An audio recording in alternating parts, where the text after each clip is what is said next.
just to piggyback on what Jabari was saying, gotta understand we come from a mother and a father for a reason. I'm talking from a conception standpoint.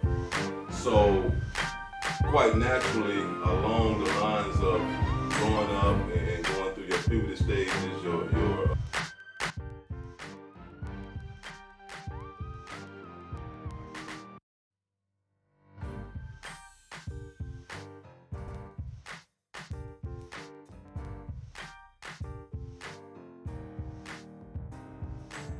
all of that through sports, and that allowed me to go on and do some successful things with my life, and I owe that all to him, and I made him a promise that I would go back.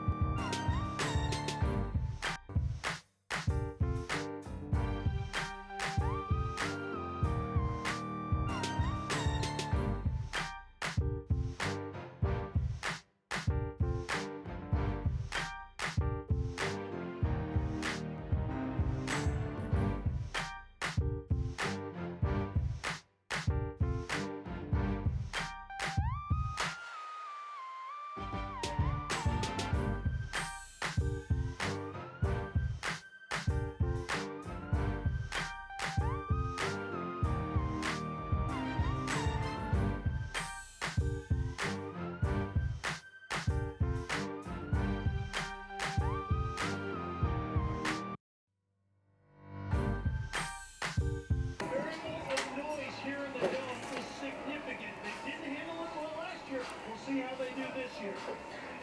It is going to get loud here at the Cargo Dome. Yo, what's up? Welcome to STI740 Beyond the Game. I am your main host. I'm sorry, I left y'all here stranded alone last week, but some people get sick. So this Isaac Cherry, who are you? I'm your co-host, Jabari Garrett. And I'm Brother Savion Curd, also known as Savvy GQ. I'll be hosting your talent segment. Yeah, but Isaac, Cameron held it down last week while you were gone. Cameron ain't hold nothing down. Look, this is STI740 with Isaac. You cannot diss me. You cannot give me any advice.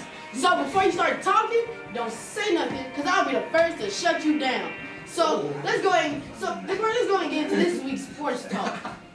Man, yeah, first I want to talk about Adrian Peterson.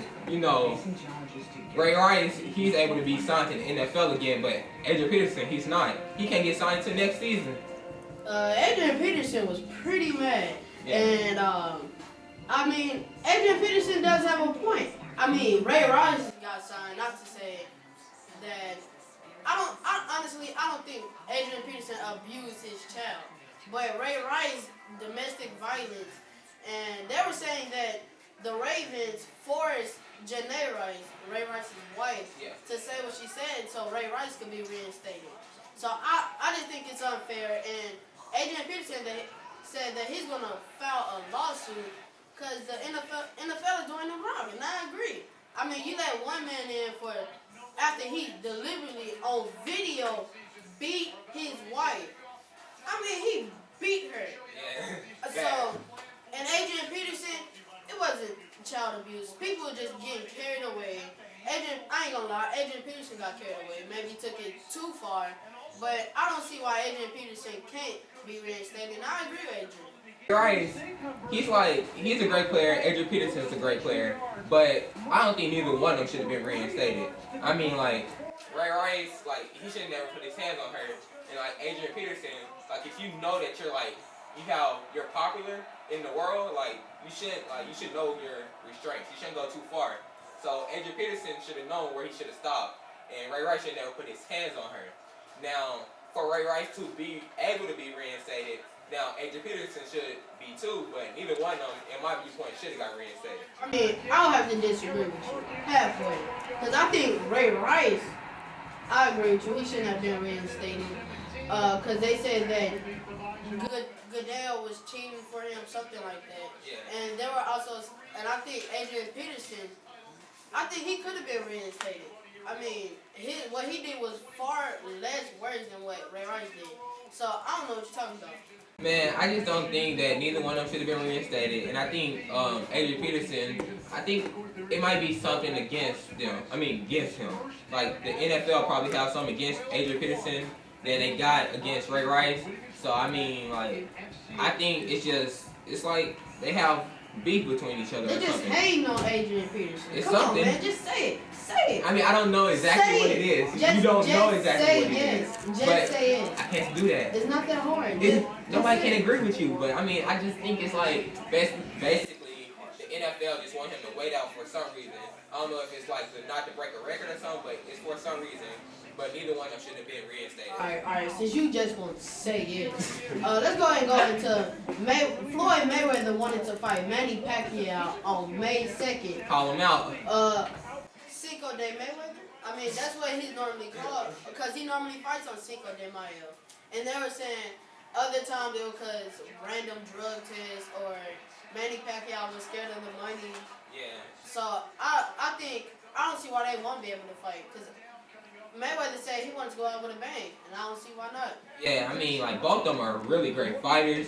And, like, Mayweather, he don't look like he was scared of Pacquiao, but, I mean, it's always something that got in the way, but I don't think nothing will get in the way this time. I mean, I think Pacquiao and Mayweather both gonna get to go ahead and go against each other. And I personally believe that Pacquiao might win this one. Pacquiao may win? Yeah, I think Pacquiao gonna Boy, win. you out your mind? Nah, you out your mind. No, say that again. Pacquiao is going to win. You crazy. Boy, this is Floyd Mayweather. You sleep on Pacquiao. No, I'm not sleeping on Pacquiao. No, I'm you- just saying there's no way Pacquiao is going to win against Mayweather when Pacquiao has lost to all the people that Floyd Mayweather has beat. Pacquiao's gonna be Mayweather. How? Because he's a better fighter to me. How? How? Yes, how? He's I just a said better when. fighter. How? You not answering my question. How can you say why he's a better fighter? He Because just is. Mayweather is younger, he's faster, and he doesn't like being hit. Okay, nobody likes being hit, and he's the best at avoiding punches. So I don't see how Mayweather won't win. All right, I guess we just gonna have to see. Because I think Pacquiao's gonna win. Well, I know he's gonna Want win. to bet on that? You want to? Can't do that. That's illegal. Okay. Into the Heisman race, you have Amari Cooper, Melvin Gordon, and Marcus Mariota. I got my money on Mariota winning. I mean, he has 3,783 passing yards and 38 touchdowns. So I don't see why Marcus Mariota won't win. Melvin Gordon's gonna win. Wisconsin running back. Dude has 26 touchdowns this season, over 2,000 yards. He's winning it. But Mariota has been electrifying, breathtaking. And Gordon hasn't? I mean, I'm not gonna say Gordon hasn't, but Mariota has been better. I disagree with that. Why? Because Melvin Gordon's better. How? Oh wait, I don't say this. They're better at their respective positions, but overall, as it goes to playmaking, I think Mariota is better. No. I mean, Melvin Gordon is better. I mean, if I had a fantasy team and I were to draft either one of them, I'll put Melvin Gordon before him. Like, I just want Melvin Gordon. He's a better player. Well, you crazy. Mariota is more consistent. You sleep on everybody. I don't sleep on everybody. I just take the obvious pick. Who hates losing? I do. Yeah, that's why you lost to me. But anyway, we got to go to a commercial break. So, DJ Doc D, take us out. When you play wide receiver for the Bison, you have to be willing to block outside, and you can see Trevor get hard. Yeah. So we're back with STI740 Beyond the Game. And right now, we have a prolific scorer, a shooting guard. I mean, he averaged 21 points in high school and 13 in college. That's a compliment and says that he can score in very many ways. Probably not like me, because, I shake and bake, leave you on the floor, hot sauce. So let's go ahead and introduce our co-host for today, Mr. Trey Baldwin. Good morning. How y'all doing? I'm doing good. It's good to be here. I know, nice having you here. I appreciate it. So, tell us about your passion, Mr. Trey Baldwin. Well, my passions are, you got to put God first in everything that you do, or else nothing is possible. I put my passions into three different things. I have faith in God, I have basketball, and I have my family. With those three things, they get me through my day. They make my life worthwhile. Yeah, so like, what is it that you would like to tell students in school? What is the importance of them completing school? Oh man, education is so important these days, especially now. It's like your bachelor degree is almost like an associate's because most kids these days are getting an education. So you have to go even further than they do to even get a job these days. So completing school is very important. So you played basketball, but you decided to go into the military. Why did you choose the military? Well, I had a son while I was in college, and it made it more difficult to. I wasn't on scholarship, so I was pretty much paying for school, and I made a decision to go to the military to serve my country and provide for my family. And overall, in the long term, it's a great idea, and you can't go wrong doing it. So I mean, like, if you love basketball a lot and you decided to go to the military, do they have organized sports in the military? They do. They have pretty much any sport you can think of. They have all Navy basketball teams. If I try out and make that team, I'll get paid to play other military branches. So I'll basically be a professional during that season. Are you serious? Yeah. Like paycheck? Like paychecks. Like travel the world playing basketball, getting paid for it. You gotta hit me up on that. I'll definitely look you up. yeah, but he's gonna be hard to find. He sucks. So, what is your career goals? My career goals.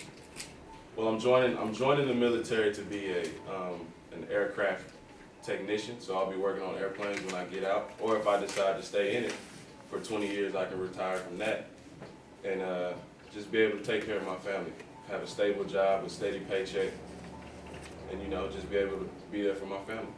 So how would you rank yourself as an athlete? That's ranking as an athlete. Yeah. Honestly, all pride aside. That's hard to do, man. Cause I would say number 1. If we're talking about me. On the scale of 1 to 10, I'll say an 8. And why you say an 8? I'm not gonna say I can't be beaten, but I think 8 is a good number. I'll play anybody. I'll give them a tough run for their money. Even me. You might be a little too small for me, man. I'll put you in that post. Tell him get his I weight got no up. heart. I'm pretty good. I don't doubt it. I'm pretty good too. I'm Kobe in the post. Nah. Tell him get his weight That's up. my favorite player. I don't know. Are you challenging me? Or is that a challenge? We might have to take that challenge. Put my money over here. I'm smelling a challenge. Money over here. That's a good bet. Alright, you just know. Don't put all your money, cause you're gonna be broke. Money over here. Hot sauce. So, what sports did you play in school and college? I played basketball and football, but I stopped playing football my freshman year because I moved. But if I'd stayed in my same high school, I would have continued to play, but my true passion was for basketball, and I continued that into college, and I stuck with that. So how long have you practiced and how long have you been playing basketball? Oh man, I've been practicing since I was allowed to go outside without parental guidance. I always had a ball in my hand. I was always dribbling. But organized sports, I really started in 7th grade because we didn't always have the financial stability to play for a team. But once I got to 7th grade, I could play for my school for free. So I loved it. So, what are your plans after college? In case you get hurt. While playing basketball. Well, That's probably not as good as me. That's why I'm joining the military. There's no if you get hurt you can't play rule. So I'll always have my brain to do things that I can't do physically on the court. So I'll always have a job. I'll always have some support. I'll always have my insurance. All right, yeah, that's a great backup plan. So I agree with that. Let's go into this commercial. DJ Doc D, take us out. Quick fact: did y'all know that DJ stands for disc jockey? So you can basically call him a jockey. I actually did not know that. Quick fact for them. You can just say you got schooled by a nigger. DJ Doc D, take us out.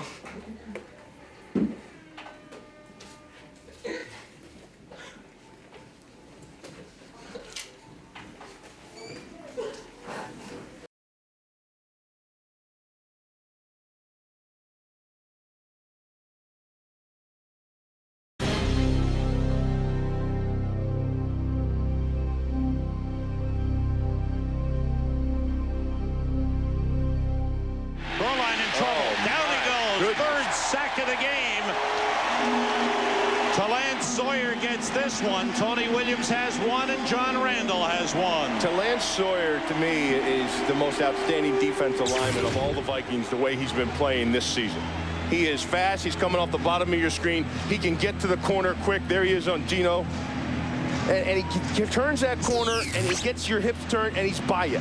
He is fast, he is strong, and he has moves, too. He's learning to use combination moves and come off one thing and set things up. He's working against the rookie tackle, Gino.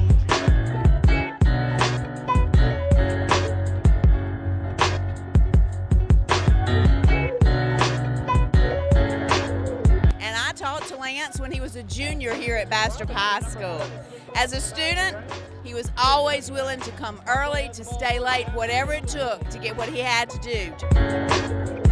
Sitting here, guess I didn't make well. Got time and a story to tell. Started when I was 9 years old. Woke up and daddy was. Talance was one of the many that I counseled, but I think one of the most unique students that I also had counseled. Tried to be good. Tried to. Hi, my name is Lori Wallace, and I'm an assistant principal here at Bastrop High School.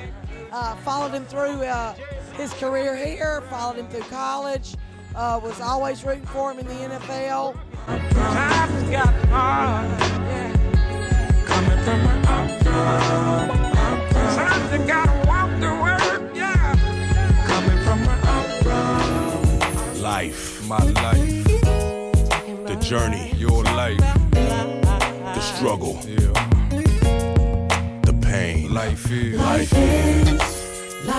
what you make of it. Life is what you take from it. Life's the legacy you leave behind. Life is all the struggles we. Yeah. So we're back with STI740 Beyond the Game.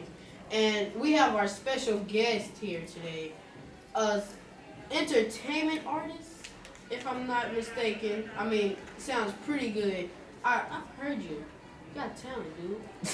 Appreciate it, brother. So let's go and get into this, Mr. Patrick Jones. Hold on, you got to call him Pat Jones. That's his name right now. So, Mr. Pat Jones, who are you?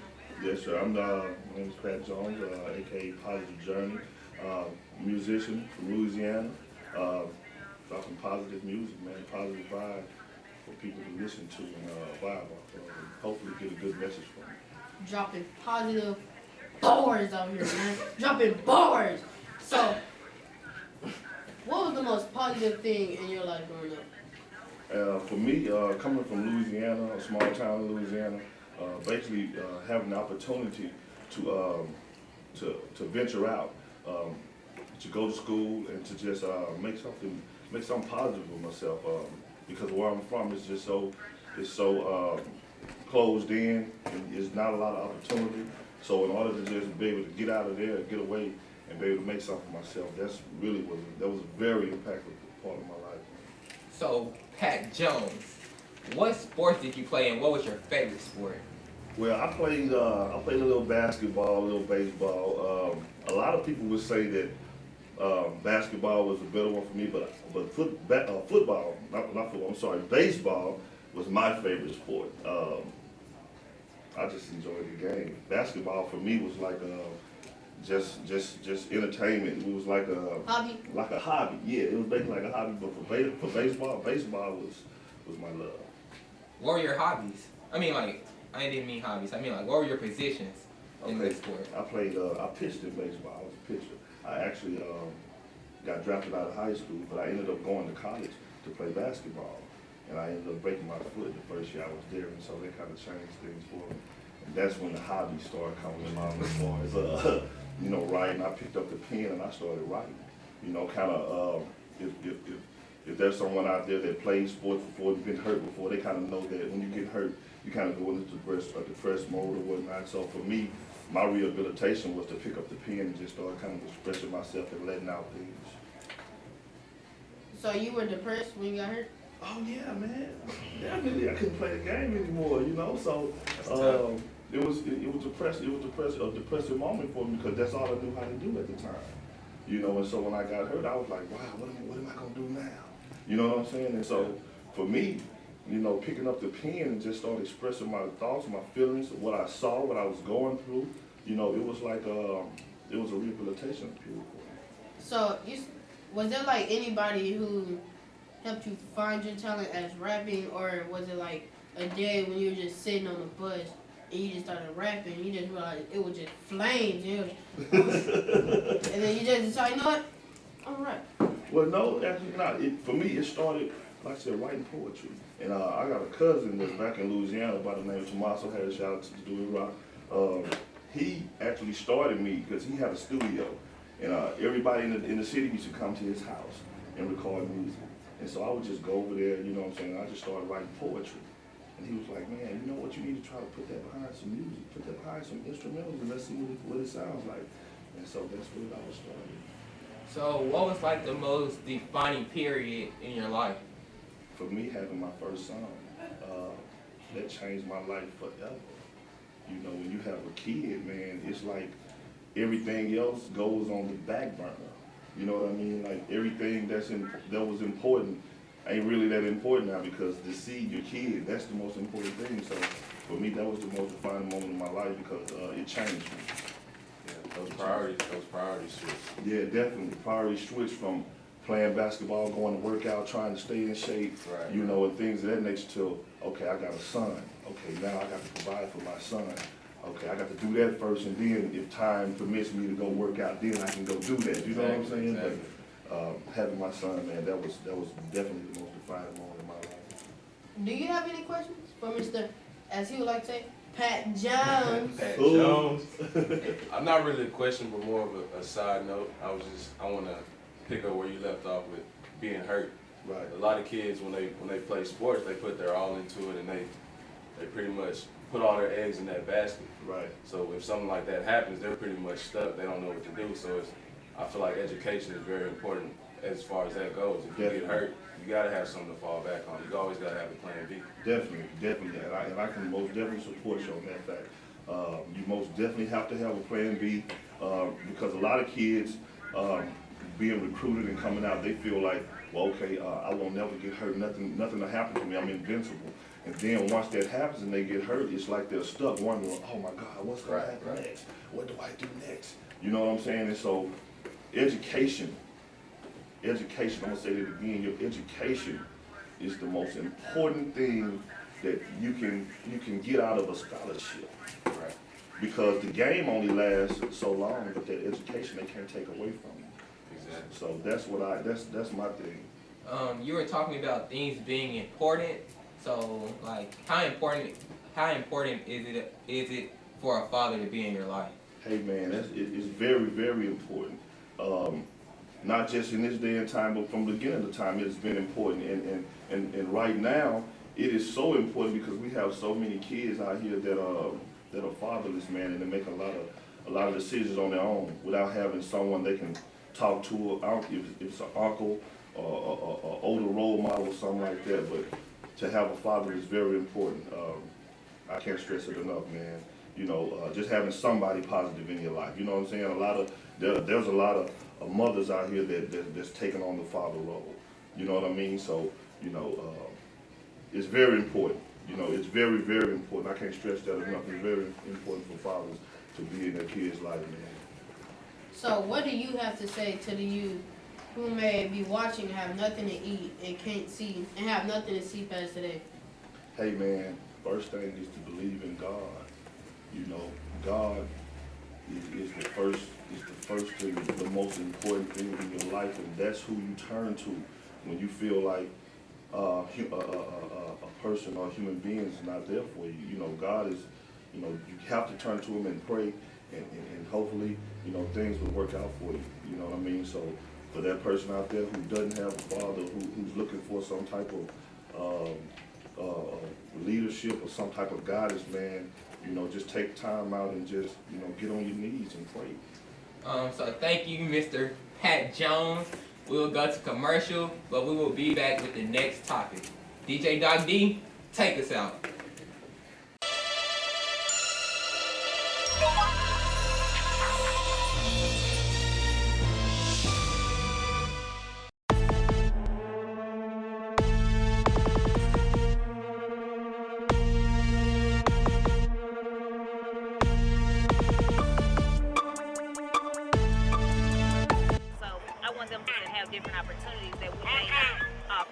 see, I'm 3 years in Chicago, 6 years in Arizona, 2 years with the Oakland Raiders.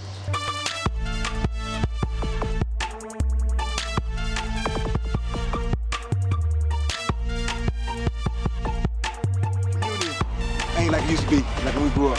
So it takes guys like us to come back to get these kids enthused and fired up about life in general.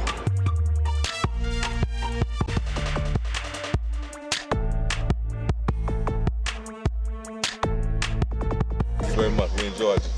Thank you, man. I'm impressed. Tell you what, when I came out here the other day, I was blown away by the kids interviewing me. I thought that was one of the greatest things I've ever seen. I've never been to a function where it's set up for the kids. I never seen that where the kid and he's out there working out now, but he interviewed me, and it really touched me because I know that's an aspect in which we have to explore. Yeah. We're back with STI740 Beyond the Game. And today we're going to have a round table talk session with the youth of the show and all the youth that's involved with the show about recent problems that have came up. We got Mike Brown, Eric Garner, the teenager that was shot. So we're going to talk about everybody's opinion on it and what they think about it. So I guess I'll go first. I am the most important person of the show. So Ego. Go ahead. Say something else. Go ahead. Say something else. Carry on. Say something Carry else. on. Say something else. Carry on. Just start the discussion. Carry on. All right.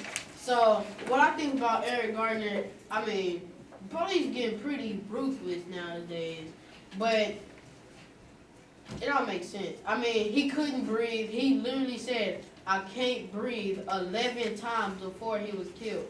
So, and then they didn't indict him. So I think America's court system, there's something wrong with it, and police getting pretty ruthless, and we need to stop that. Yeah, I mean, like, if you say you can't breathe, the police is not supposed to, like, try to kill you. They're supposed to, like, prevent you from, like, harming other people or harming them. And if you're already down on the ground, they shouldn't still be, like, trying to hurt you. So basically, I mean, the police is, like, really doing this, like, to a lot of minorities, and it's like we don't have a word or we don't have nothing to say. So we need to, like, voice our opinion more, I believe, because, I mean, like, the police is not, like, taking actions, and they're the people that we supposed to trust to take care of us, like, to protect us. And, like, they're not doing their job. So we, as minorities, have to voice our opinion more. I definitely agree with you because, you know, I definitely agree with you, Brother Jabari, because, you know, police are here to protect and serve. If they're not doing their job to serve and protect, then what is we civilians supposed to do? You know, we're just here living life, and then when someone slip up, that don't mean that the police have to slip up either. They supposed to, you know, do their job. If they're not doing their job, then riots occur. That's when destruction occur in the community. That's what's breaking us down. So, you know, police got to do their job correctly. And they need to stop reacting before we have a reaction. Can I see the mic? I ain't even gonna lie. That's probably the smartest thing I've ever heard you say. Now, when I watched the news segment one day, the police had said exactly what you said. Their job is supposed to be protect and serve. But recently, thanks to the laws, their job is to just follow the laws. Whether it's going against protecting and serving, I'm not saying that I'm going with it, I'm just letting you know. Now, their job is just to enforce the law. Whether it's to protect and serve, whether it's right or wrong. Right now, based off what I heard off the news, their job is to protect and serve. There's supposed to be a protocol that if anybody's laying down saying that they can't breathe, seeing that I was in the military, you know, there's a certain protocol. If that person is saying I can't breathe, you either do CPR until the ambulance comes, or they're supposed to call the ambulance the first thing so that the ambulance can come while the 30 minutes is going. That way, that whole altercation wouldn't even happen. Hey, but look, thing that you said about, you know, police are supposed to follow the law, but, you know, I'm in the NAACP, so I get emails from, you know, the foundation, and then I'm presented with this information first. So I don't hear just about these big cases. I hear about local, like what's happening locally. So you're right. They're supposed to follow the law. They're supposed to help people. If they're harming some other people or if they're harming themselves. But police nowadays, they're abusing their power. So they're also supposed to be there to protect you. So I also want to talk about the kid in Cleveland who was in the middle of the park and he just had a gun, and the police are gonna go up and shoot him. Yeah. But look, this is how I feel about it. It said that the kid was holding the gun upwards. Okay, so he wasn't aiming the gun at anybody. So this is how I feel. What if the kid was going there to possibly end his life? What if he was bullied? The police are supposed to be there to protect you, and so how do y'all feel about that? I mean, I agree with you. It was totally unnecessary. The police getting ruthless because they think, oh, I got a badge and I got an ID badge too. I'm untouchable. Nobody can touch me. Guess what? You touchable. You can go to jail, but it's unlikely. Because lately, the law has been winning. No matter how many times we fight or how many times we don't fight, the law still wins. So I'm thinking, we protest. Charles Barkley too. I mean, he said the people that are rioting and protesting are douchebags. No, Douchebags? scumbags. Yeah, scumbags. And Olympian said that he doesn't have the credentials to talk about what's happening. I didn't know you need to have a certain amount of credentials to talk about what's happening. I mean, if that's the case, I gotta be quiet. Because I'm just a young man coming out of nowhere. I just came home, just had a donut or two, so I ain't got enough credentials. But I'm doing the show, and it's free America. Anybody can talk about what they want to. So you really can't tell nobody they don't have certain credentials to talk about what they want to. So I think what he said was pretty ignorant. Yeah, I mean, but like, hold on. Before we go too deep into this discussion, we have other topics we have to discuss. Like the teacher in Duncanville, she was a minority, and she said a racist comment, and she got fired for her job. But there was also a Caucasian lady who said a racist comment, but she didn't get fired for her job. And hers weren't, I don't think she worked at Duncanville, but she worked at another Texas high school. So I mean, like, how do y'all feel about that? For me, let me just say this here, brother. Because it's kind of emotional. It's an emotional time for me because to be able to sit here with a lot of gifted young brothers, knowing that there is a war against minorities. And I'm not gonna say I'll take minority back. It's a war against young black people. Okay, they don't want to see us succeed, be positive, be powerful, go to school, get an education, make something out of your life, make your mom and your dad proud and go make some money. They don't want to see that. They want to see you locked up in jail so they can make some money off. Okay?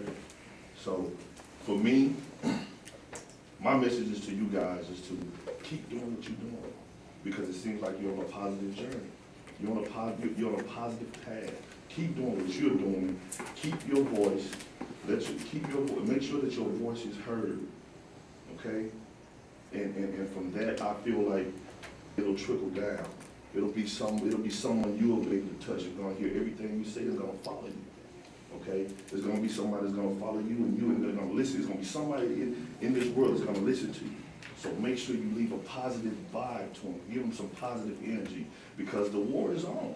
I hate to say it like that, but it is on. And so you guys have to see it from afar and get tunnel vision and stay focused on your dreams and your aspirations and making your mama proud and your daddy proud and your grandmother and your family. Okay? That's what it's about for me. Well, I kind of like how he touched on kids and young youth talking and speaking, getting their voice out. As discussed in my third period class, we was talking about young black minority men trying to, successfully make their way through life. Kids, they have a special voice. Right. When men talk and they try to speak, It like Dr. Martin Luther King.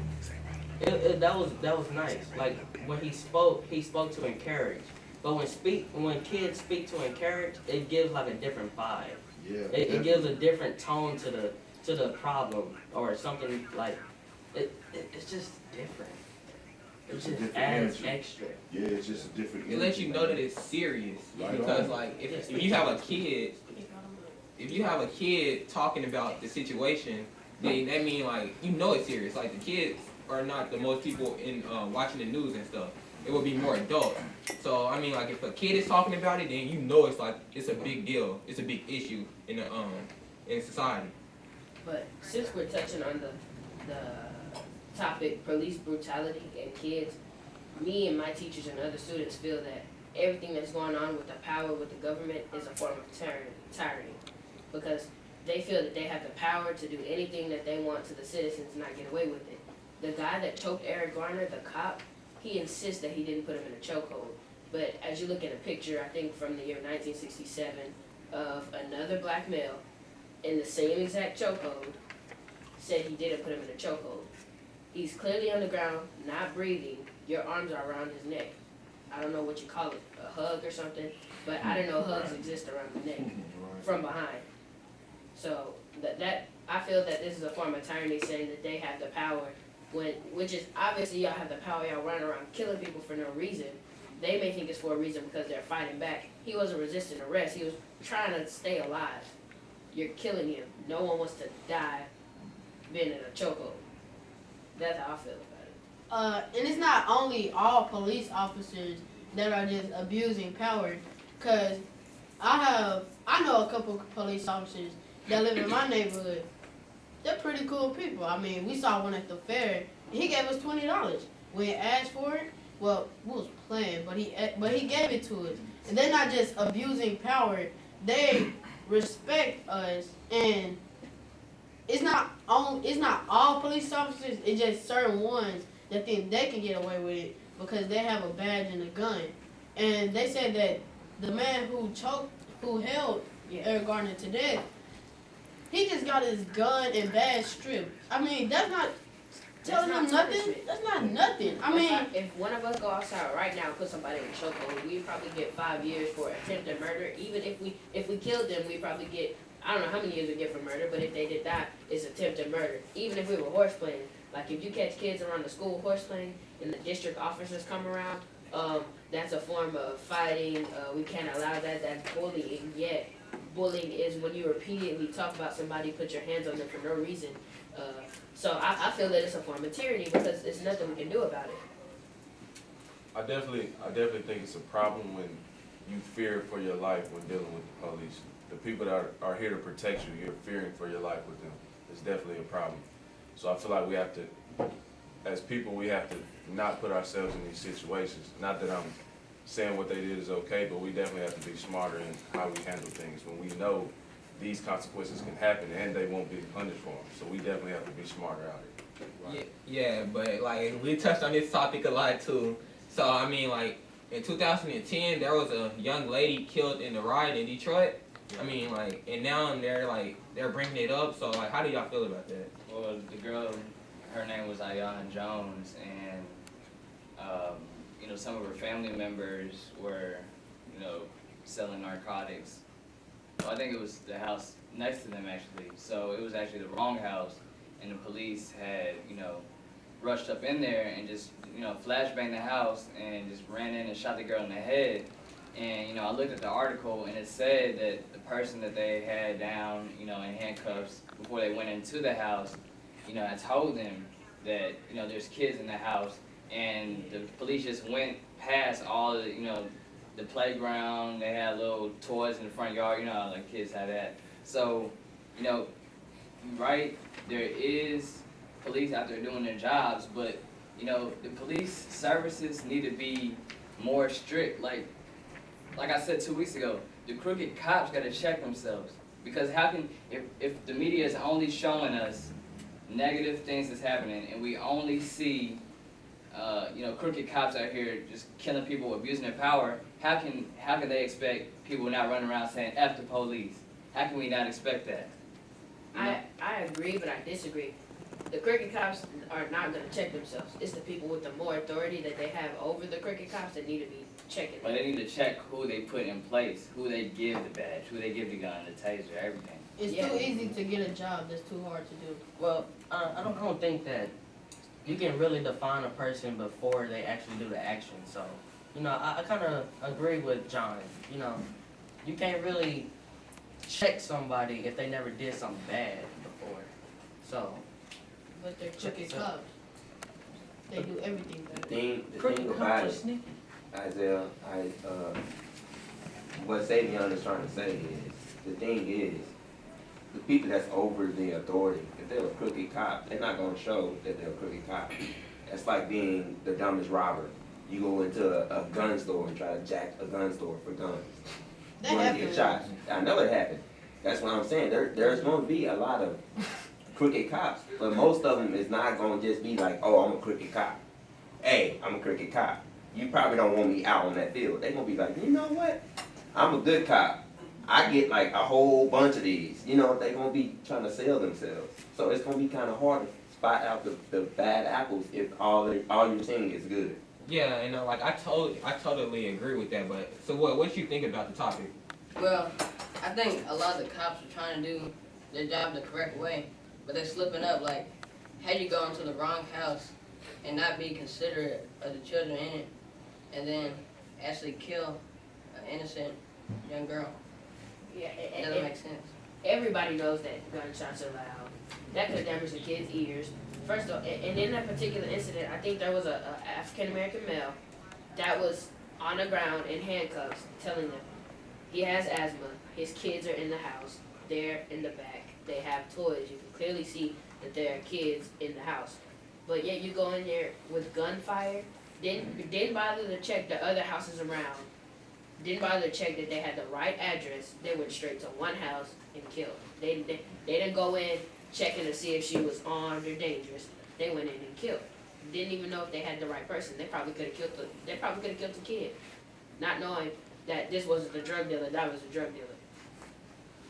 Right, we're talking about the same people that go through training, extensive training, before they are released out into the field.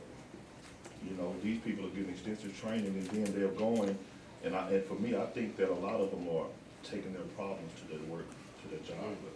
Yeah, but now, like, I want to hear y'all opinions about what LeBron said, because LeBron talked about like the people in Ferguson, like they should stop the riots. I mean, they shouldn't be doing all that. Like, violence is not the answer, but he still supports them. So, like, how do y'all feel about that? I mean, there's 2 points. There's 2 sides to LeBron's story. You got the point with the people who haven't been through it or don't know what it's like, and then you have the people that's rioting. And if somebody killed a relative of yours, you're not gonna sit there and go, "Oh, okay, it's okay. I'm not gonna do nothing." If somebody killed a relative and the cop isn't indicted, they got all the evidence against him, and he's not indicted, it shows that the police don't care about you. I mean, there's 2 sides to the story. Yeah, but I mean, like, if it's violence, then like, if they kill your relative or whatever, what are you gonna do? Like, you're gonna go like start killing other people or like blowing down stores or whatever? Like, what does that solve? It solves nothing. The only way to like fix it is like try to make it through the law. Like, you got to try to get a court case. You got to like just hope for the best. Like, because like if you're killing stores and stuff, like that's not gonna help anything. I mean, that's just like basically making the situation worse on yourself. Because I mean, the media is gonna draw attention to y'all like doing that, and then like police gonna like try to like get y'all for like blowing up stores or whatever. So I mean, that's not helping anything. But there's a thing called double jeopardy, where if he isn't indicted the first time, he's never gonna be indicted again because he can only be tried for that case once. So when you abuse your power and you don't indict the police officer, it shows that we don't get justice. Y'all gonna lose money because the stores are making the money for the police officers and taxpayers. That's how they get their money. So it's either justice or y'all losing money. Because when they riot, they're blowing up stores, they give up money.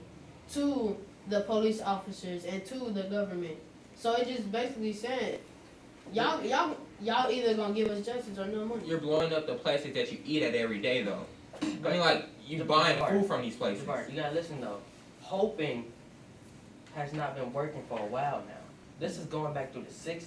Hoping has not done anything for us. Justice is what we're trying to solve in America. And hoping is not helping. But I mean, like, that's what okay, if that's not helping, like, what other way can you do it? Because I'm saying that you can't blow up the places that you eat at every day. But why not? But they don't eat there. They honestly, look. I mean, like, most of them, I ain't even gonna lie. Some of them probably don't have the money to buy from the stores that they're blowing up. Hey, but look, that don't matter though. They're still hurting their community. Yeah, right? it's their community they live in. I mean, like, the markets, you gonna buy food from there. The clothes stores, you gonna buy clothes from there. Like, why would you do that to your community? They don't care. They want justice. No, but look, alright, check this out. Say Mike Brown got an uncle, right? Okay? Yeah. Alright, so say his uncle owned a dry cleaners, right? And they're devastated just as much as the protesters, okay? And they're going around shooting up the uncle's business, okay? And he's still trying to get through Mike Brown's debt. How's that helping at all? They're not going. They're not going to shoot up Michael Brown. They don't know. They don't know his family. That don't make no sense. Yeah, they just want to blow up their community for no reason. They're just being ignorant, going in, trying to get what they want. It's not even about the case anymore.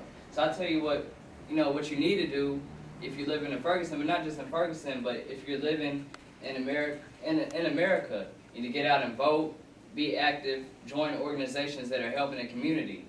That's the only way to make a change. You have to change the laws. So get out and vote, be a part of the political system. That's the only way. But I feel, why riot? Why not be smarter about it? We know that, okay, if some African American male goes out and shoots a white person and kills him, or if he doesn't kill him, it's more likely that he's gonna get sued, right? Going straight to jail. Yeah, straight to jail, sued. It's no matter of, it's a quick trial. As soon as you walk into court, the case is dismissed. You're already going to jail. You try to attempt murder. But if we go outside or somebody, if a white person comes outside and shoots at us, kills us, what do we do? We want to start riots and peaceful protests, but we just had a protest where a girl was arrested, but it's peaceful. So, I mean, like, we had touched on this topic a lot, too. But, like, we kind of got off the teacher topic, like, real quick. So, let's go back to it. Oh, I mean, guess we're out of time. So, I guess we're about to wrap this up. So, I mean, like, any closing thoughts about this? It don't make sense. That's all I'm saying.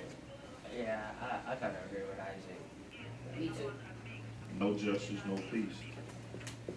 All we're asking for is peace. And justice. And justice, and peace, and justice, and peace. So, thank you. And that's it for today. So, DJ Doc, first we want to thank everybody for tuning in and watching us. We want to thank all our supporters and everything. So, DJ Doc D, take us out. Yeah. Stop Des Bryant the way he wanted to. I think that's the reason why the Cowboys had great success against the Seahawks. Most teams, they run away from Richard Sherman. They don't throw it to their best receiver because Richard Sherman is holding them. But I believe if you go at Richard Sherman and don't be afraid, you have to trust your receiver. I believe if you trust your receiver, that might make the play. So. No, actually, Richard Sherman only lines up on one side of the field. He only guards the receivers that come to his side. So if you run away from Richard Sherman, then you basically just trying to beat them with one side of the field, which gives you less room and... Yeah, we're back with STI740 Beyond the Game. There is a mix-up. Somebody tried to send us home early. I guess, do I intimidate you that much? You got me. So that's a yes? No. Well, I'll let you say yes. Yes, you do. That would help your little ego. So. Y'all hear that? Yes. Y'all hear that? Say it again. I'm saying it yes to help your little ego. No, so. say the whole sentence. Isaac intimidated Jabari. Say it. Go. So. Go. How you doing, Mrs. Karen Wyatt? I am wonderful. How are you? I'm doing great. Good. We'll talk about this later. So how you doing? I'm wonderful. How are you? I'm doing good. I just intimidated my co-host. So you'll always be a co-host. I mean, exactly. You know what? I just first of all want to say you guys, congratulations on the STI show. I absolutely love it. I'm like your #1 fan. I watch every week.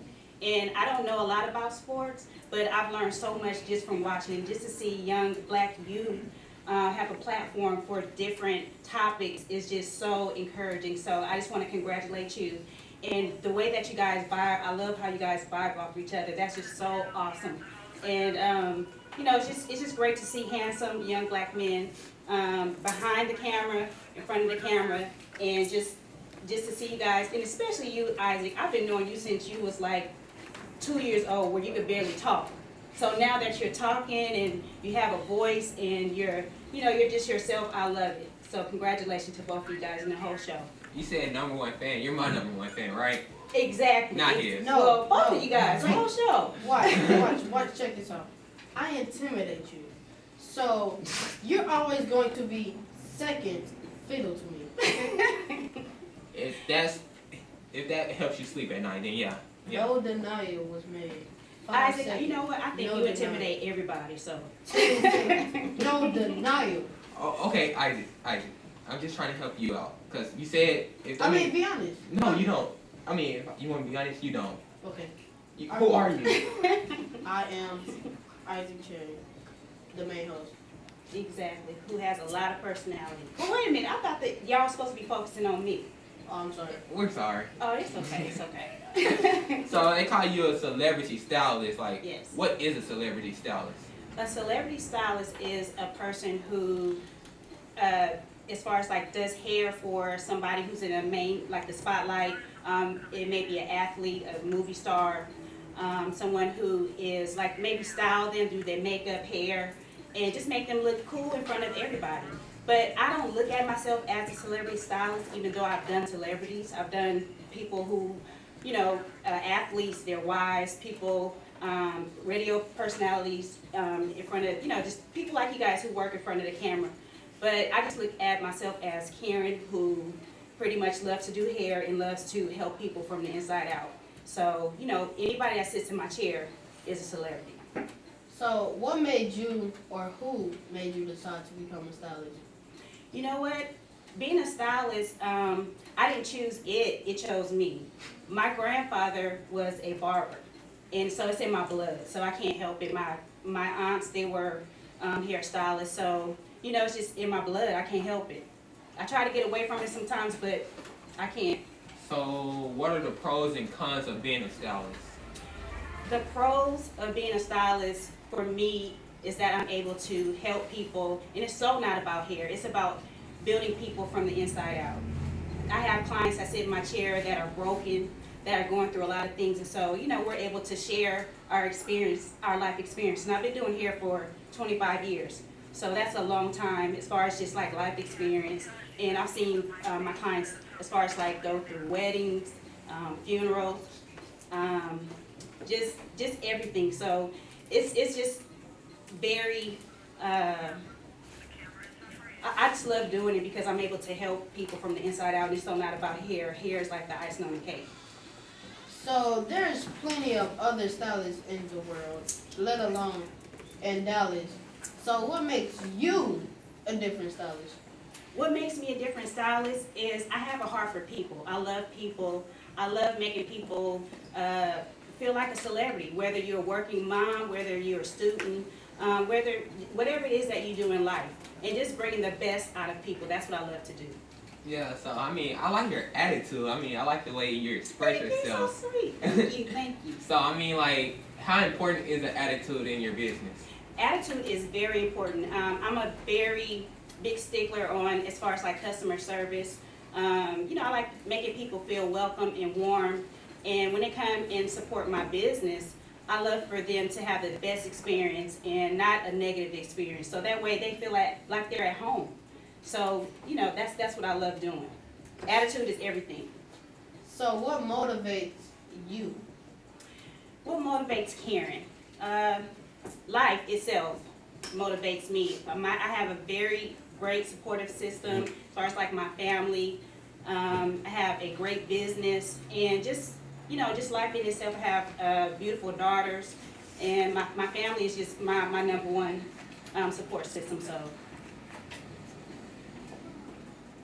So at your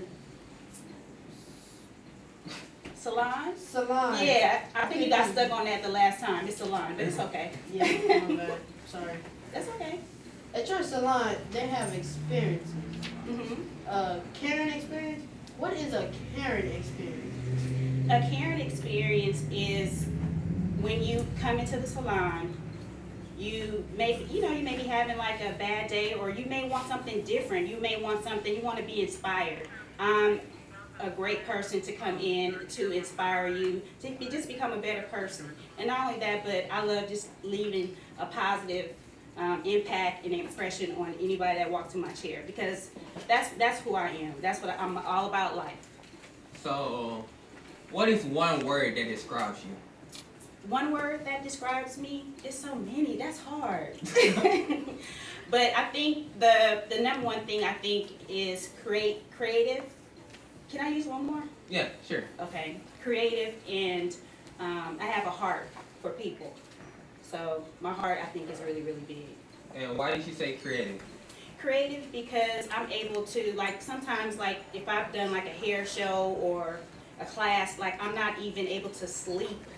Like, I'm thinking about like what I can do better, what I can, you know, just the whole creative process. And sometimes it's overwhelming because I can't, you know, go to sleep, and so I'll be tired. So, you know, but that's just how my brain works. So how have those experiences affected you as a person? It's affected me as a person. It's built my confidence up in myself. You know, as a little girl, especially, you know, growing up, we all have like just things that we don't like about ourselves. And just talking to other beautiful black women and women, just women, period. It just helped me in my confidence to look at myself in the mirror, and though their experience has helped me a lot with just being more confident in who I am, and me accepting just my flaws and my strengths. So you have a model here? Yes, I have a beautiful model. Her name is Melody, and you know, I've done her hair. I wanted you guys to show. I want to show you guys my work. So she's here. I just want you guys to bring her up. Yeah, you can model Melody. This is a beautiful model Melody. You can just walk right in front of the camera.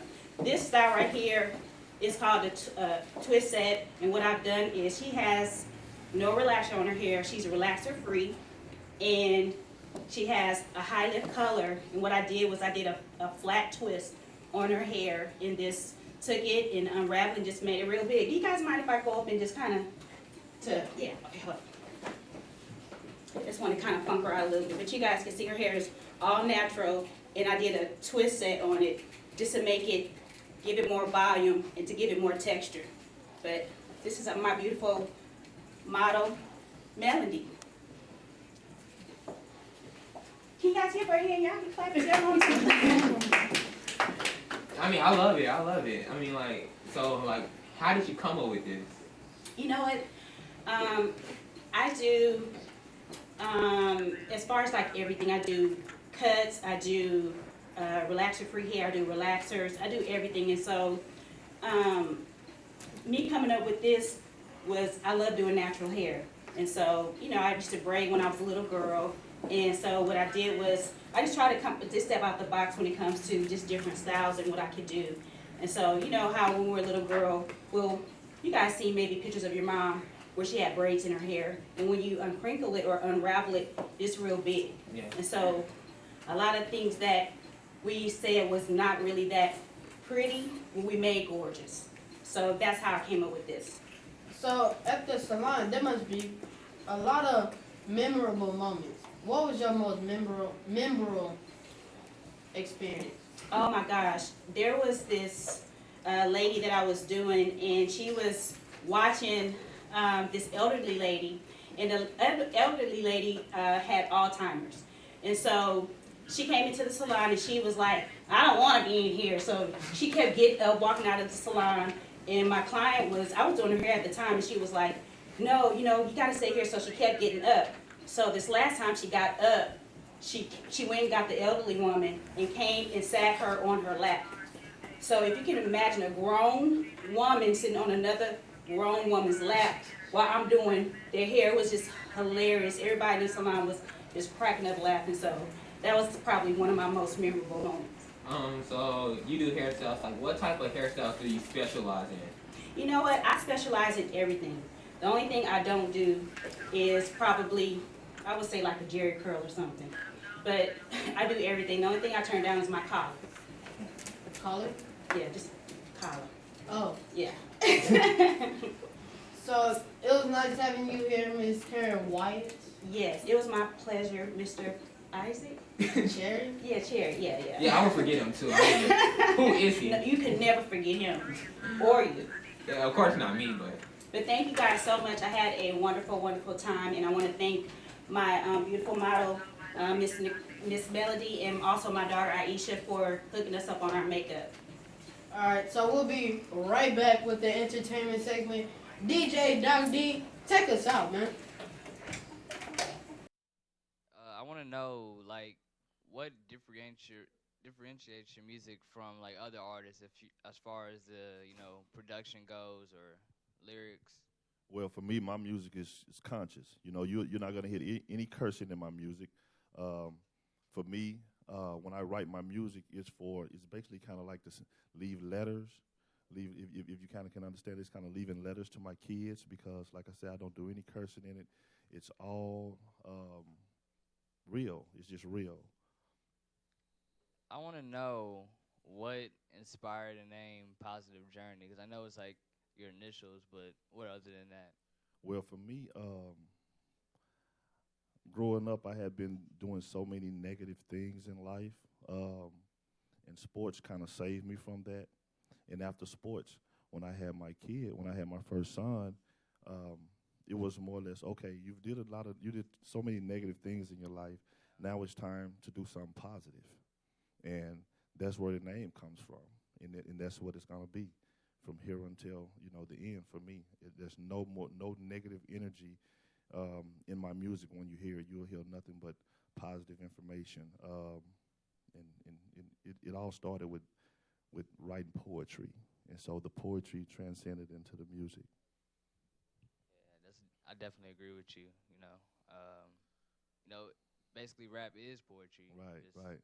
Over a beat. So if you're a negative poet, you just have negative poetry right. over beats. Right. I have another question about because you're being viewed over 250 countries. Right? Right. No doubt. Okay, so there's going to be artists watching you right now. And what is your advice to them on how to market themselves, how to get themselves out there?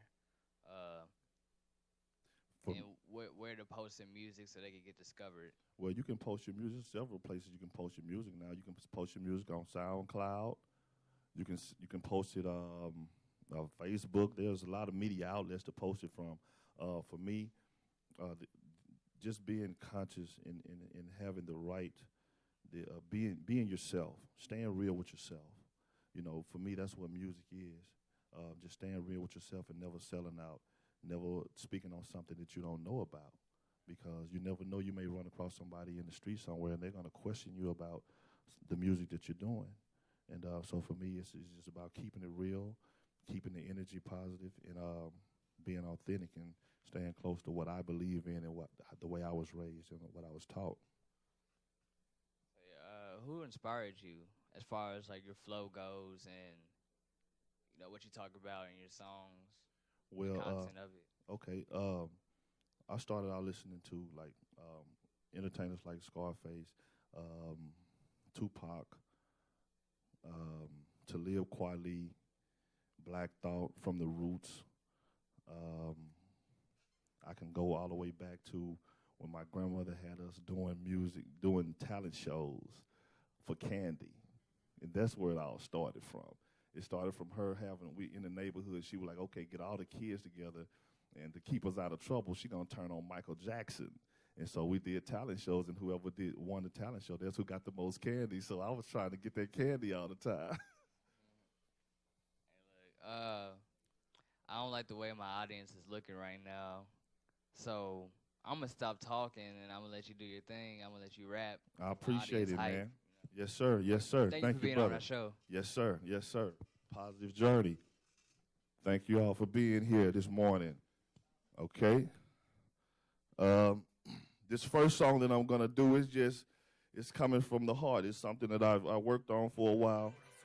I got a guy named Samir Rayshawn singing the hook. Unfortunately, he's not here this morning, but I'm gonna do the best I can for you guys.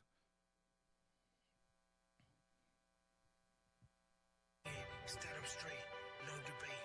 Push by hate, concentrate, penetrate, generate, motivate. Live by faith, keep believing. I know the reason it's the season. Now's the time. Keep on dreaming, keep on leading, and keep on fighting. Keep on fighting. I am fighting for the liberation Of voices. Everybody got something to say. before me. For glory, you'll have to stand in harm. Hey, I'm no savior. I'm just a soldier. Soldier with an order. I have no choice. Hey, my only fear is what might have been if I didn't fight to win. Yeah. If I lose, then it was worth fighting for. And if I win, I just live to fight again. Tell you one more time. Yeah. If I lose, it was worth fighting for. And if I win, I only live to fight again. Okay. Samir Rayshawn. Yeah. Come on. Yeah. Just for my people. Samir Rayshawn. Keep it real with me, y'all. I know the streets, yeah, they still call. The streets still call. They're trying to fall into a fault. See through the struggle. They're trying to kill us all. Come on. Keep it real with me, y'all. Keep it real with me, y'all. The streets, yeah, they still call. The streets still call. They're trying to fall into a trap. Let me tell y'all something right quick. They're trying to kill us all. Can you remember being little kids? Running the streets from block to block, having fun and justice that's don't stop in flooded rocks. So the streets got took by killers and crooks that looked like they was the king of many men, but left the weak-minded shook. I'm tripping off some things that might take a lifetime to get over. I pray my mama shake back before my life or hers is over. If I told you guaranteed I saw it, felt it, or heard it, home these streets done got dirty. It really ain't worth it. All the money, women, big rims, blood diamonds, just splurging. Somebody watching, ready to catch you slipping and kill you, heard me? Cause I done seen cats get it, lose it, and get it again. They try to get out the game, but get snatched to the pen. I wish it was a way I can sit down and explain to these cats that there's more than one way to get a dime piece and stacking stacks. The streets is watching, the enemy plotting, man, and that's a fact. Hurricane Katrina hit my people hard and pushed them back. Come on. Keep it real with me, y'all. Come on. The streets, yeah, they still call. But we're trying to fall into a trouble. See through the struggle. Yeah. They're trying to kill us all. They trying to kill us all. Keep it real with me, y'all. Come on. The streets, yeah, they still call. Streets still call. We're trying to fall into a trouble. Fall to its fall. Check this out. Now we're really smooth with the games that he plays. Stay clean when he hit the block with a tight whip and a clean fade. Breaking bread amongst his dinner thieves doing their thing. Till his mama stopped him one day, she said, son, I'm seeing a change. In the way that you walk, the way you talk, your choice of words. Not knowing her son was in this game deep, pushing birds. How could this happen? Was the question constantly scrambling through her mind. When the police came to her house, you know her son was about to do time. Falling to his knees with her arms stretched toward the sky. Crying painful tears inside, asking her God why her son did the things that they say that he did. If truth be told, it's messed up when the daddy leaves his kids to face a harsh reality. Yeah, that's full of drastic decisions. At a young age, against this cruel world, a hell of a mission. Got us chasing this money, lusting for material things. Another innocent soul lost to the system, man. Come on. Keep it real with me, y'all. Come on, come on. The street still call. Street still call. Trying to ball till they fall. Man, they trying to kill us all. You gotta see it. The media full of lies. Trying to ball till we fall. They trying to kill us all. They trying to kill us all, man. Pay attention to it. Don't listen to everything the media telling you. We got to stay focused, and we got these young men and women up in here. We got to keep them close to us because we can lose them. Remember that we can lose them just like that. So we got to keep them close. We got to keep them close. Stand up for your rights. Know your rights, because if you don't, there are losers out here. There are losers, y'all. This song right here, this one's called Stand Up. Yeah, come on, DJ Doc. Bring it to me, baby.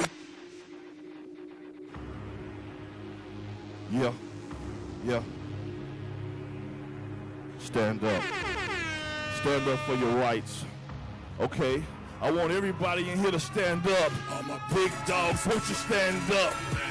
All my street girls, won't you stand up? If you're white collar, getting it, stand up. If you get it independent, stand up. All my big dogs, won't you stand up? All my keep it gutter chicks, stand up. If you get it how you live, stand up. Nice whip on crib. I keep my fist in the air, cause I don't care. Look, Carl, until I die, I'ma try to get you up out of there. Most High, watch out for him, cause big bro on these streets, I share my life when I talk behind these beats. A 318 rider, standing on top of the South. It's your boy PJ, I told you what that boot life all about. Still let it folk, I had to finish and let the sun hit it from the city full of hustlers. Born and raised to go get it, South City hustler. Stay connected to the muscle, it's red, black, and green over here, way deeper than colors. And mama told me, son, go hard, don't look back, leave the past where it's at, always state these facts. Now truth be told, kinfolk, we living in the last days. Government shutdowns and yeah, ain't nobody getting paid. That's why I'm dying to stay focused by any means necessary, cause there's too many of mine buried early in the cemetery. Protect your kids, grind hard, marinate your mind, cause there's a war going on and we running out of time. And 92% of the homicides is black on black crime. We merging together over here so the whole city can shine. That's why I want to stand up. It's for the streets to stop. Get your money, dream big and don't stop. That's when I stand up. It's for the streets to stop. Stay focused, dream big and don't stop. Yeah. All my big dogs want you to stand up. Thank y'all very much for your time. It was real. I love you guys. Thank you. Hey, look. Every week, we beating up the block for talent. All right, 411 The Lounge. Don't come on the show unless you got something positive to say, like my brother Positive Journey. Thank you for having me, brother. Thank you for being on the show. Thank you very much. All right, every week.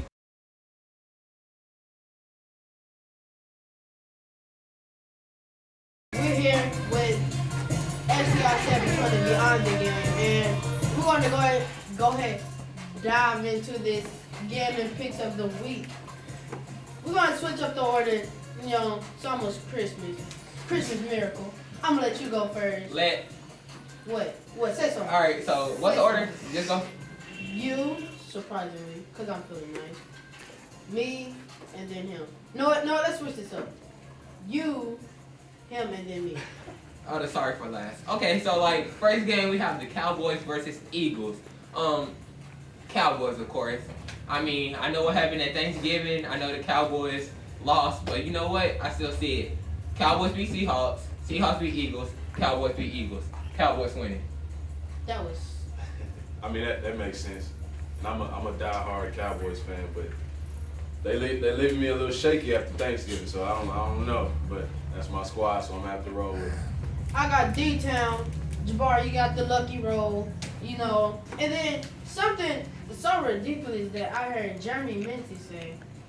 The Cowboys underestimated the Eagles' run game. How can you do that? I mean, they got LaShawn McCoy. That's ridiculous. That's just another excuse. Go ahead and take it to the next game, loser. Okay. So next game, 49ers and Seahawks. You know, I got the 49ers on this one. I mean, I'm going with the 49ers. I think that they're going to beat the Seahawks. And I mean, I don't think the Seahawks really want this game. I mean, I think they're going to get too cocky and think they're going to win. So I think the 49ers going to make the upset and they're going to beat the Seahawks. I got 3 words for you. Legion of Boom. Woo! I gotta go with the Seahawks. I gotta go with my man. I got the Seahawks. Odd man out. The sore thumb. Little piggy. Sure about that? Okay, like, when we come back next week and the 49ers win, I'm going to hit you up on that. Sure will. But next game, you know, we got the Colts versus the Texans. You know, I'm going with the Colts. I mean, I think the Colts got this game. Colts got it all the way. I mean, that's just it. I mean, I don't even have to explain that. Colts is going to win. I'm still a little upset with the Colts for letting my boy go, but Andrew Luck has turned out to be a great quarterback, and I'm going to have to go with the Colts. I got the Texans. I mean, J.J. Wyatt, he has 4 touchdowns. 4. 4. 1, 2, 3, 4. This season. That's the most ever by a defensive lineman. And he's lined up at tight end. So I got the Texans. I don't see a reason why not. Okay, like, when you lose this one again, I'll hit you up on that again. Next game, we have the Patriots versus the Dolphins. Dolphins. Dolphins. Excuse me. Well, you about to get sued. You said the name wrong. Patriots versus the Dolphins. I mean, Tom Brady, he's going to take this all the way. Patriots win. That's like, I don't even think about that either. Patriots win. That's an easy one. Patriots all day. Well, I don't think it's an easy one. I got the Dolphins. Are you sick? I mean, yes, a little bit. Yeah, you need to stay off again. I got the Dolphins. I mean, Ryan Tannehill has been good, and then it's an inter-division competition. So I got the Dolphins. Go back home. But next game, we got the Broncos versus the Chargers. I'm going with the Broncos. Peyton Manning, my boy. He put on when he was at Indianapolis. He put on while he's in Denver. So I mean, I got Peyton Manning. Greatest of all time, Peyton Manning.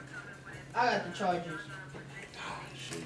Dude, I mean, yeah, he's asleep. He's dead. He's something. Because I don't understand you right now. You don't understand me? You don't understand next week. Because the Chargers, their defense is pretty good. Their offense is all around good. So I don't see why not. Okay. And the last game was the Bengals versus the Browns. I'm sorry, I gotta go first on this one. I got my boy Johnny Manziel gonna be starting. Johnny Football, cash sign, Browns. Okay, I got the Bengals. I mean, I just think the Bengals gonna win. Ah, man, out again. I got the Browns. Alright, so Jabbar, you gonna lose. So our weekly artist draws pictures of certain people from the show.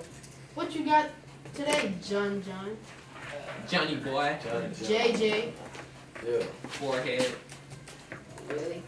But okay, today I have a portrait of Miss Karen. Miss Karen Wyatt. I have a portrait of her. But can you come up? Yes, you can. After I present it to her. Can you come up so I can present you your portrait? Oh my goodness. Wow, exactly. You made my face look a little slimmer. I love that. Thank you. This is beautiful. Why her eyes look like marbles? That's how they look. Why your forehead so shiny? Is that off of Google? No, she it's looks actually scary. from my print. It's a scary good. You did an awesome job. I love it. It's absolutely gorgeous. I've never had anyone to draw a picture of me. Yeah. And it's like perfect. Thank This you. ain't the first time. Hey, John, show us the camera. Yeah, I bet you if I looked it up on Google. Yeah, I think I'll find that exact picture. I'm one of a kind, so. Hey, viewers, please look this up on Google right now. Please. Her name is Karen Wyatt. W-Y-A-T-T. Yes. W-Y-A-T-t. Thank you so much. I really appreciate it. K-R-E-N, yes. K-A-R-E-N. Karen Wyatt. Hope you find it.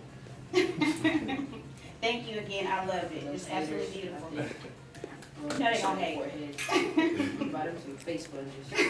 I think they need some. Thank you.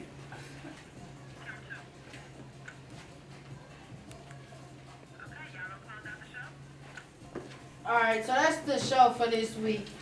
I'm back and probably the first time y'all ever miss me. I know you miss me. I don't know if he'd be back. I mean, these picks that he said, he might Oh be my God. missing another I'm week. right. I'm always right. Just admit it and say it. I'm timid at you, you're jealous of me, and you want to be me.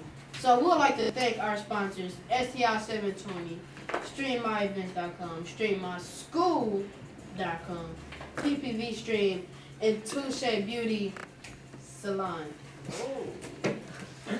We'd like to thank everyone for watching, and thank you so much. That's it. We out. DJ Doc D. DJ Doc D, take us out.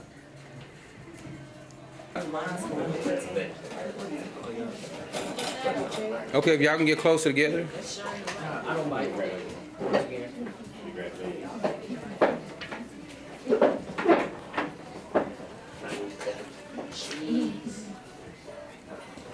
Okay, Valerie, gonna get it up in there. DJ Doc D real quick.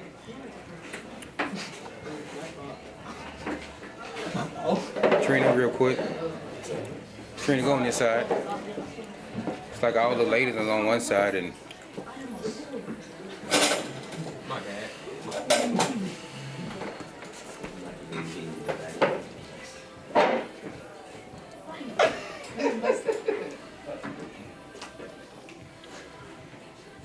you wanna go and get in there?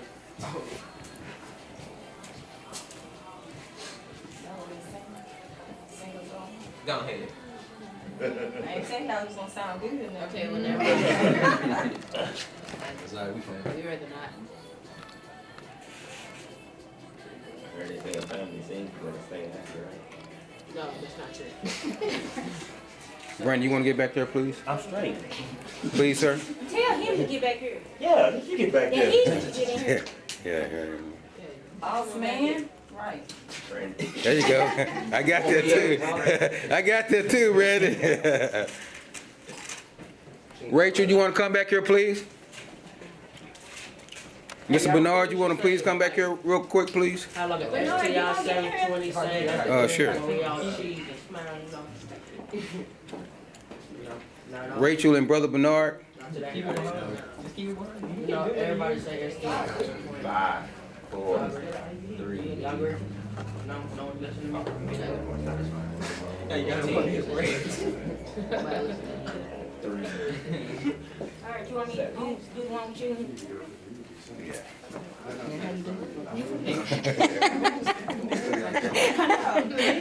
Okay. Take a picture. Okay. What was supposed to say, Chief? Say STI720.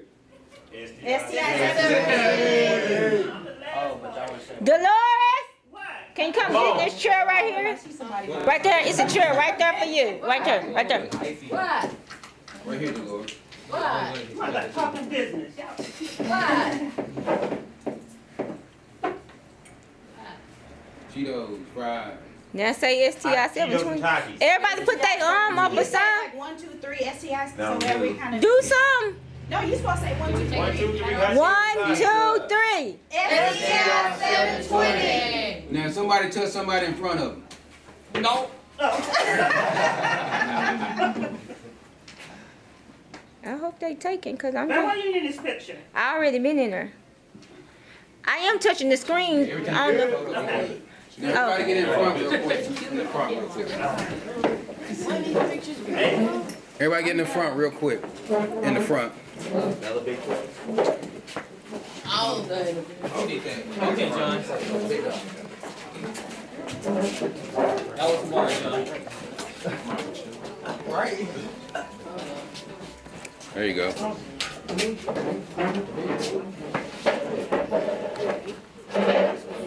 I can't. Put my phone up. Don't mess up my wave. Nobody care about your Hey, I grew up a few inches, didn't I? You sound like a female. I can't see you, Don. There you go. Better hurry up. I can't see you.